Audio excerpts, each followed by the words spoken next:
What is good real estate brokerage management etiquette? Now, that may not seem like an interesting topic if you're a normal person, but if you're in real estate, this is coming up very frequently right now. In fact, I'm going to just go ahead and call it a new hot topic that I didn't see coming, frankly. But here in the aftermath of the NAR settlements, a lot of brokerage brands settling, all of the confusion around what structural real estate is going to look like, there have appeared some very big gaps. And the gaps are often about communication.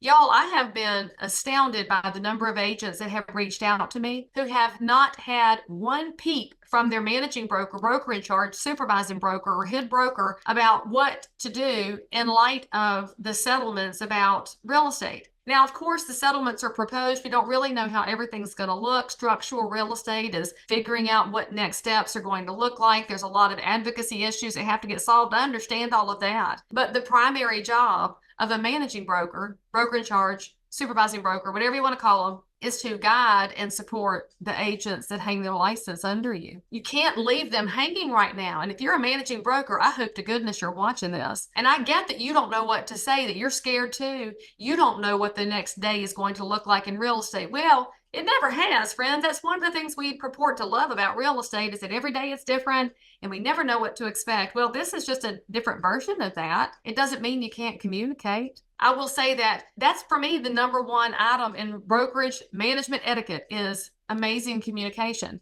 Now, what does that look like? Well, I'll just tell you, I think it's different firm by firm, broker by broker. Some agents need heavy communication, hand holding, and a nonstop open line of communication, which means there's a brokerage for them out there. Some agents would prefer to be left alone and don't you ever call me. I will only call you if I need you. That is a model that works for them. It's one of those beautiful things about organized real estate that we have 1.5 million members who pretty much all do real estate in their own unique way. And by that same token, we have all these brokerage models that are all set up in an entirely different way. And it fits a different part of the agent population, which in turn fits a different part of the general population. It's a wonderful thing. It aggravates the life out of me that so many of our government agency overlords don't understand how we operate. And frankly, they aren't curious enough to ask, which means that if you're the agent who says, but I don't have communication that I like, well then, my loves, it is time to go interview.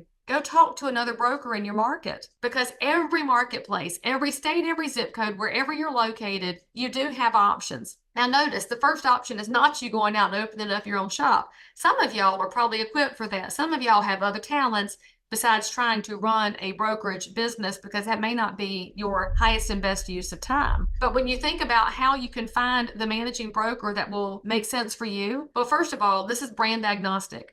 There is no brand, and I don't care who you are, no brand is perfect. No brand has all the good brokers and all the good agents. However, in every brand, there are amazing brokers. Just as in every brand, there are mediocre brokers, and those will fit different people at different stages in their career.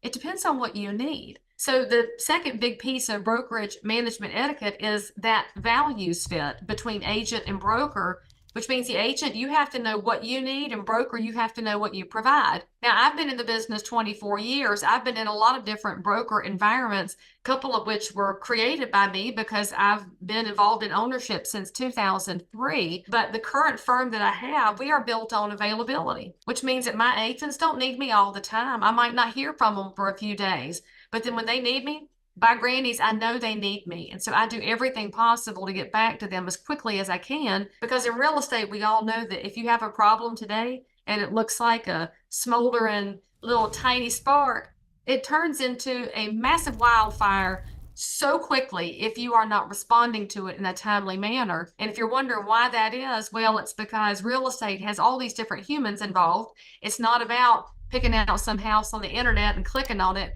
We're dealing with the emotions of a seller and then the agent of the sellers. Then we're dealing with payoffs and how we deal with repair people and movers and stagers and upgraders. And on the buy side, you have the buyers. You also have their parents usually.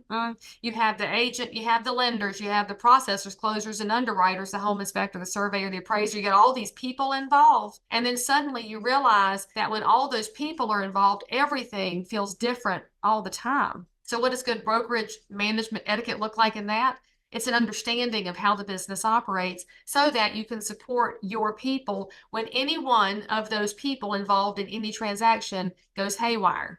And we never know which one it is from transaction to transaction, which is the other thing we purport to love about real estate but can't control, is that not just every transaction is different, but it's the collection of people involved and how they are vested in the outcomes that changes things. So let's go back to what that etiquette should look like if you are newer to real estate, you're early in your career.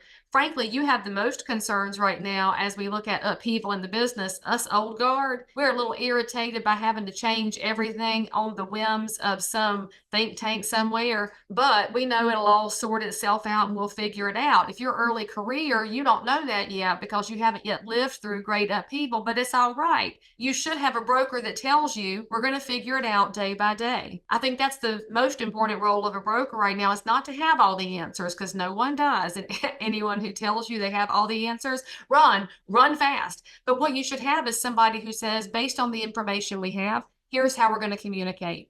Here's what we're going to do to protect our buyers. Here's what we're going to do to protect our sellers. Here's how we're going to communicate with the people who know us and trust us. Your broker should be leading you in those conversational paths, not your trade association and not your brand, but your broker, because your broker should have some kind of geographical expertise of the knowledge you serve. That's something else that should be high on the list of management etiquette, is that broker who's out there learning and gathering information so they can deliver it back to the agents, so the agents can deliver it to the public. If you've landed in a brokerage and is not doing that, get out, go interview, go talk to somebody else. Now, here's an important thing to know about the interviewing process. If you're listening to this video and you're thinking my broker is an X and X and X and none of these fit, well, you're going to go talk to some other brokers. And hey, we're glad when you call us. Hey, what's up, friend? We're always looking for great talent, but we don't take everybody that comes to us because it's not always a good fit. And I don't want to have agents in my firm that are going to cause fights and are going to cross ethical lines and are not willing to be more knowledgeable and more competent tomorrow than they were today. I want my firm to have agents that are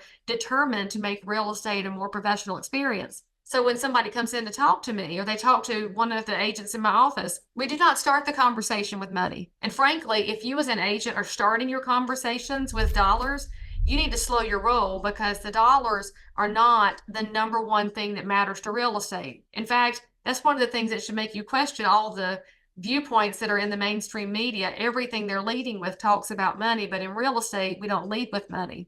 Money comes as a result of great service provided. So as a brokerage, if somebody comes to me and all they're worried about is dollar bills, I'm going to question where their loyalties lie.